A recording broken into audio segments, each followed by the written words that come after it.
Welcome to the Heal, Thrive, Dream podcast, where trauma survivors become healthy thrivers. Each month, we'll feature a theme in the trauma recovery and empowerment field. To promote your recovery, healing, and learning how to build dreams, here's your host, Karen Robinson, transformational coach and therapist. Hi, and welcome back to the Heal, Thrive, Dream podcast. My guest is Jocelyn Pepe. She is a mental health researcher, coach, and founder of True You, where she blends neuroscience, coaching, and lived experience to support personal and workplace well-being. With a master's in the psychology and neuroscience of mental health and multiple coaching certifications, she helps individuals and teams move from burnout to balance. Jocelyn is based in Oakville, Ontario. She is a devoted mom of 3, a nature lover, and passionate advocate for science and soul-based healing. Visit trueliving.ca for more. Thank you, Jocelyn, for being on my show today. Thank you, Karen, for having me. I'm really looking forward to our conversation. I love so much about your bio. It's silly, but I love whenever I talk to moms of 3 because I have 3 kiddos, and I know once you have more than 2 kiddos, you feel outnumbered in your household and they can gang up on you. Yeah, you don't have It's your 3 arms. It's a good way to put it. So I love that. And I love that it looks like you're just a continuous student, like having multiple certifications. That resonates with me too, because I just love learning and studying all the different ways to heal myself and to empower others to heal. So that's beautiful too. Thank you. I'm so glad that there's such a nice alignment between us. Yeah. And so to kick things off, as my listeners are complex trauma survivors, and the word trauma is so widespread and what that could mean. We know that there's little traumas and big traumas for people. But I wanted to ask if it's okay, if there's anything about the word trauma that resonates with you, or do you feel like you've had to overcome your own traumas in your life so far? hmm Yeah, absolutely. And so in my book, I refer to some of the experiences that I've had in the early years as the adverse childhood experiences, which so many of us all experience, whether they're whatever their size or whatever their complexity. I think that's part of being human.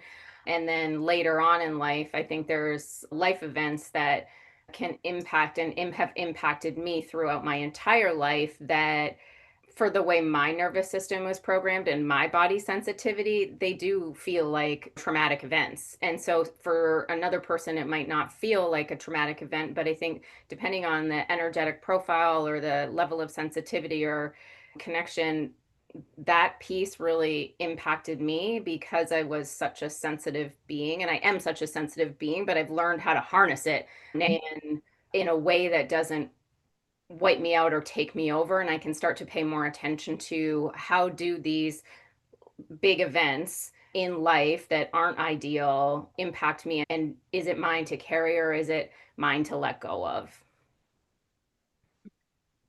Very well said. And I like that you bring up the word sensitivity. I'm not sure how many times we've talked about sensitivity on this show, but there's this thing called like highly sensitive people. And when we hear that, we think it's a weakness or a limitation, and it certainly can be, but there's also some beautiful strengths around being highly sensitive. Do you feel like you could talk about that a little bit? Absolutely. I knew this about myself. Everybody used to, in not like the kindest ways, call me too sensitive. And so I internalized that as something bad. And it wasn't until over time when my tears finally stopped shedding that I felt like there was something really important that my body was telling me and being that tuned in. And so being an empath or being a highly sensitive person, really absorbing the energies around me was something that I had to learn to harness. And along with that was trusting my intuition in that energetics and in that high sensitivity, because our intuition, when we're tuned into it, is our guide and our compass. And that was also part of my journey, that highly sensitive piece, and learning how to really tune into it and listen to it. Because from my own story and my own experience, when we're out of sync or out of tune with that sensitivity and that sensitivity profile is where we have a lot of suffering. So for me, it was a lot of sadness because I was absorbing other people's poor mental health or other people's struggles or what other people wanted of me.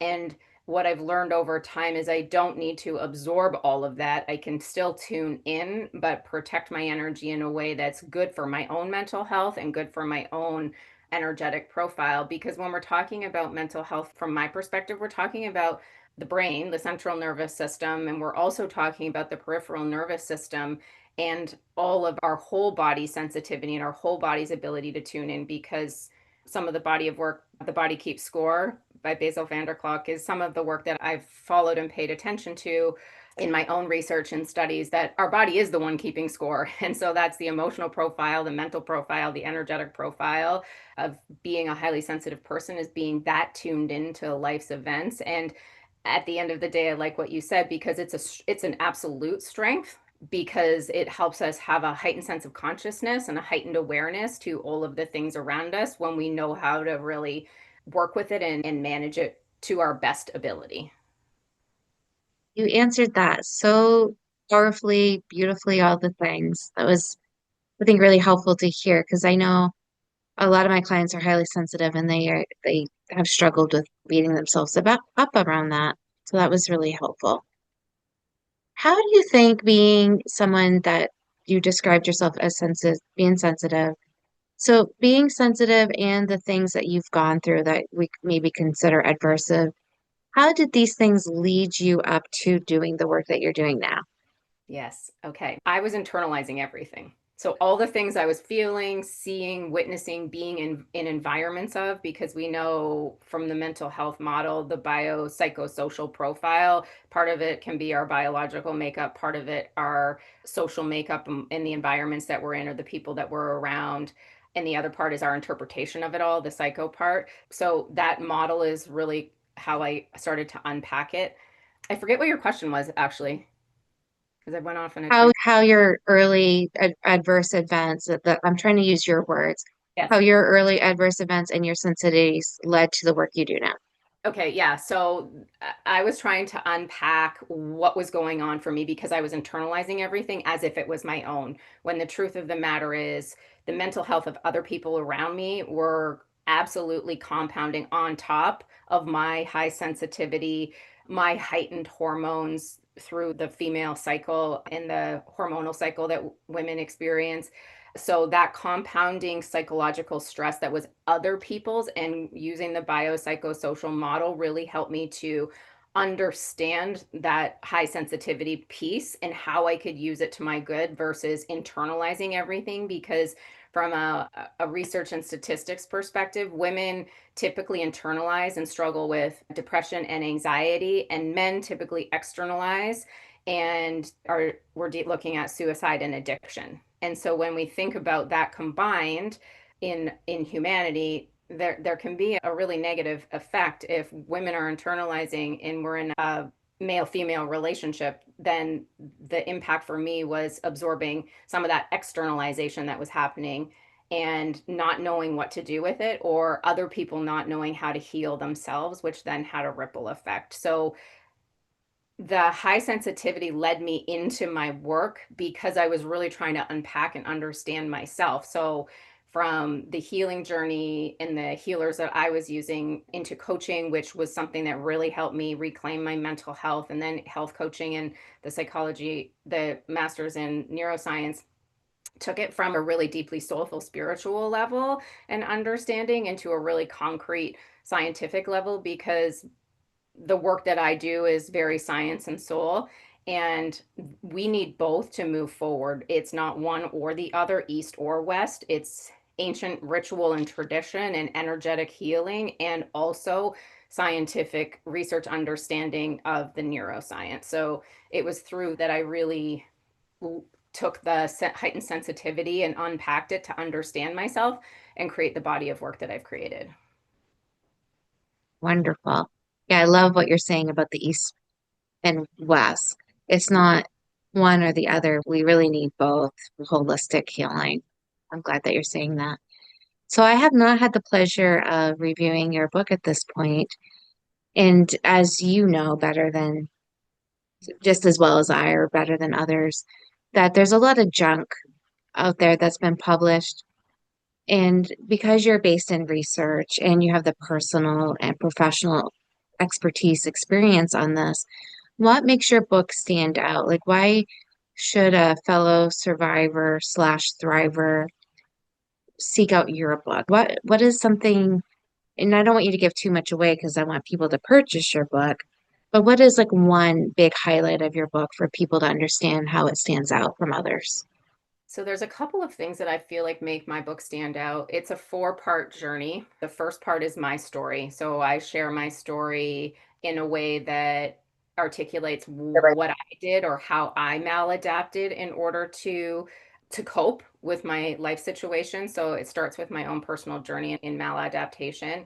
Then it goes into the science and soul and a model and a framework from a neuroscience perspective, from a psychology perspective, and then from the model that I specifically created to coach around mental health. Then it goes into the 5 elements of well-being. So that's the third part of the book where it's a workbook style. So there's questions and answers and reflections and exercises to take you through the 5 elements of well-being. And my model starts with social well-being, which we all know is the heart of healing, is taking care of ourselves and our relationship with ourselves.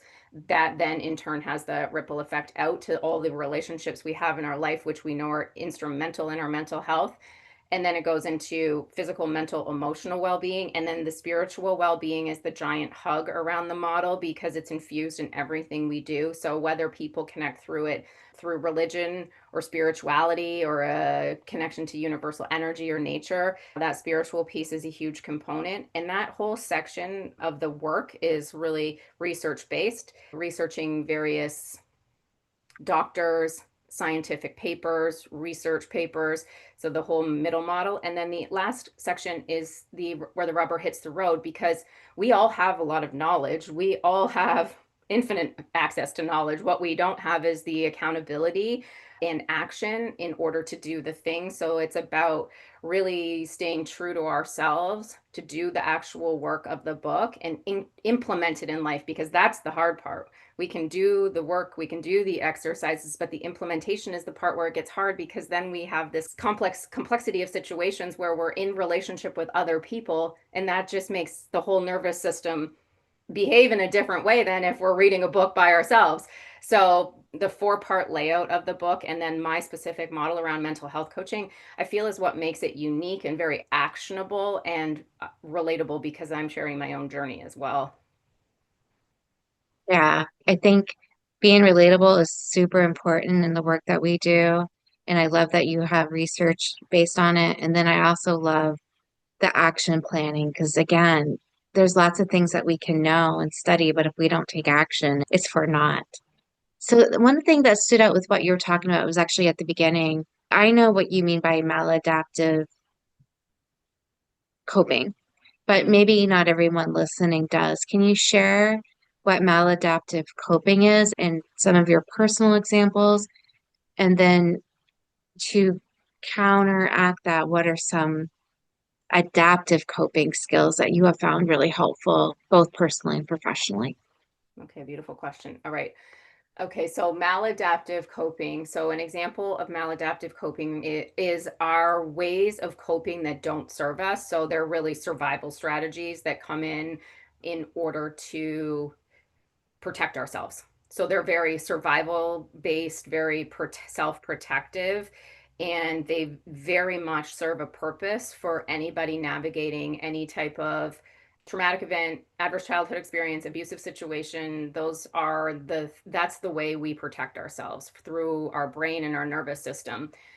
A physiological example of this is my brain. I had a traumatic brain injury cycling and hit my head and was unconscious. And I don't remember any of it. So that's an example of a coping mechanism physiologically that our brain just shuts down and like we don't remember the trauma. Other maladaptive psychological coping mechanisms can come through that internalization piece. My example is I was the one wrong. Like nobody was listening to me, so it must be me. I'm the one that's wrong. I'm the one that's not doing things correctly, or these things are unacceptable requests of me. So it must be me. There must be something wrong with me, or people aren't listening to me. So I'm just going to shut down. I quieted my voice because I felt like I was speaking and nobody was hearing me because they didn't have the capacity. So those are three examples of my own experience of maladapting coping mechanisms in order to self protect.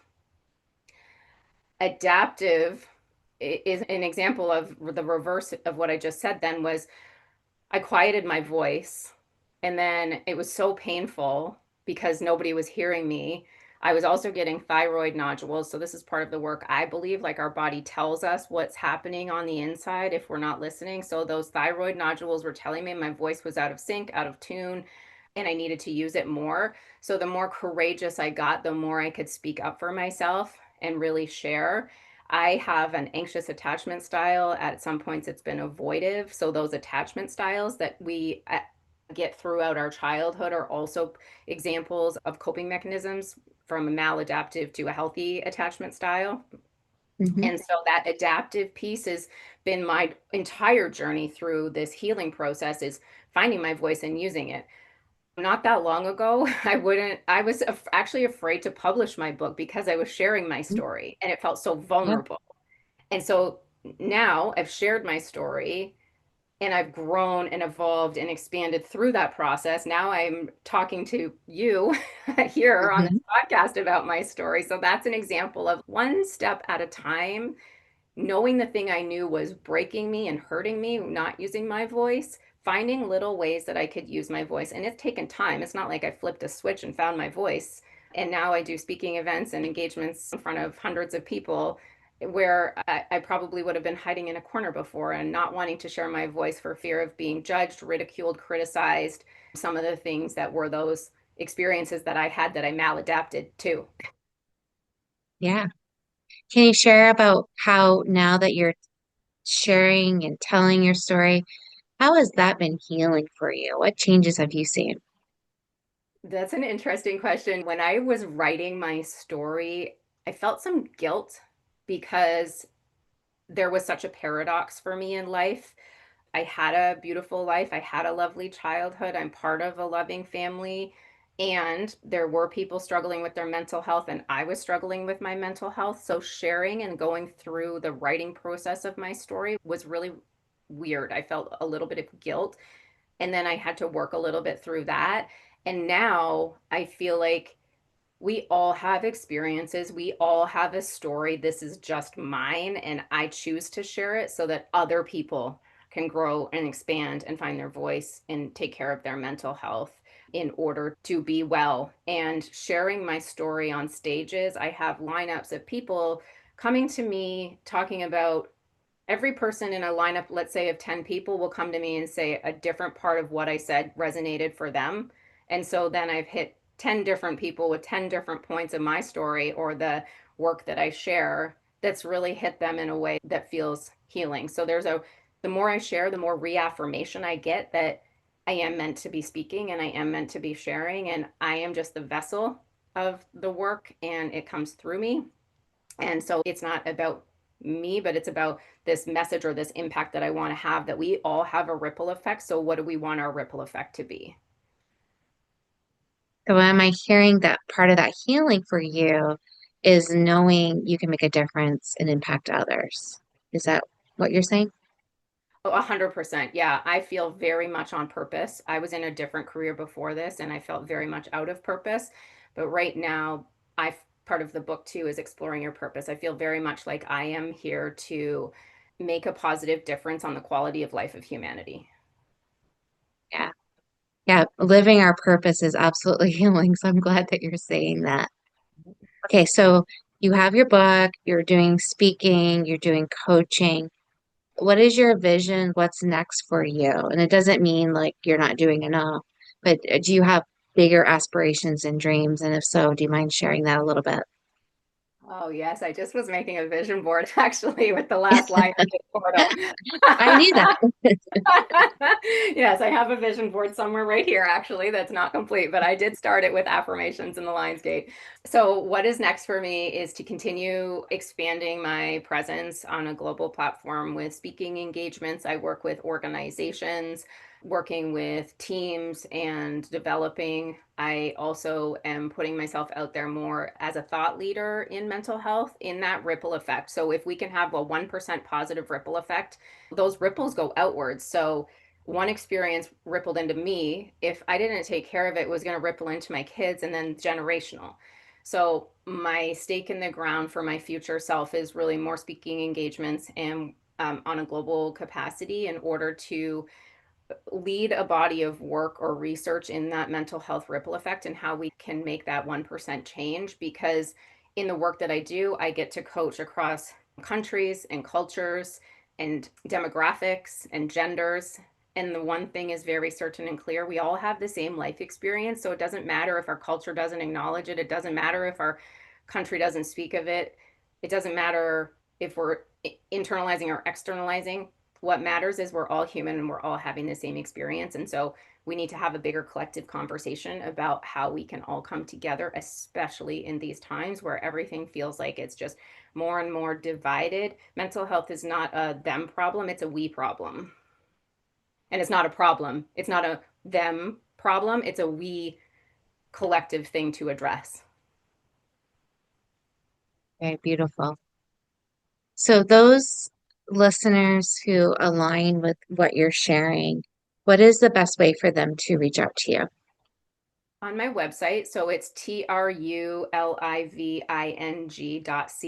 There's a place where you can email me, and there's also a place where you can purchase the book directly. It's also available at all major online retailers, and people can reach out. I'm also on the social media platforms, truliving.ca on Instagram and Jocelyn Pepe on LinkedIn. So I'm on those social media platforms, and my website is really a one-stop shop to find me in any of those places. Beautiful. Another question I have though, like I'm guessing you do individual coaching, but do you do also any group coaching? Do you have webinars, courses, classes, workshops? Tell us a little more about what you offer people so they know what to expect. Yeah, absolutely. I do one-to-one coaching, and I'm in the process of creating a course. I do workshops and trainings. So whether it's for conferences that are health and well-being focused, or individuals getting together to do a book talk for the group, or corporate conferences like a national sales meeting, or corporate conferences in those regards. So I'm available from a one-to-one coaching perspective all the way through to a training and development perspective, and then also to a bigger speaking engagement that has breakout rooms and things like that. So it's a multi-tiered offering. Okay, awesome. It looks like you've got something that could fit almost anybody that wants to do a little healing around their mental health or just be a holistic, healthier person. Absolutely. I love that perspective too, because that's what the book is: taking care of your mental health through your entire health and improving your entire quality of life. Yeah, beautiful. Jocelyn, I can't thank you enough for being a guest on my show today. Thank you so much for this conversation. Thank you for listening in today. Please join us next week, same day and time. Also, I would love for you to check out my website, healthrivedream.com.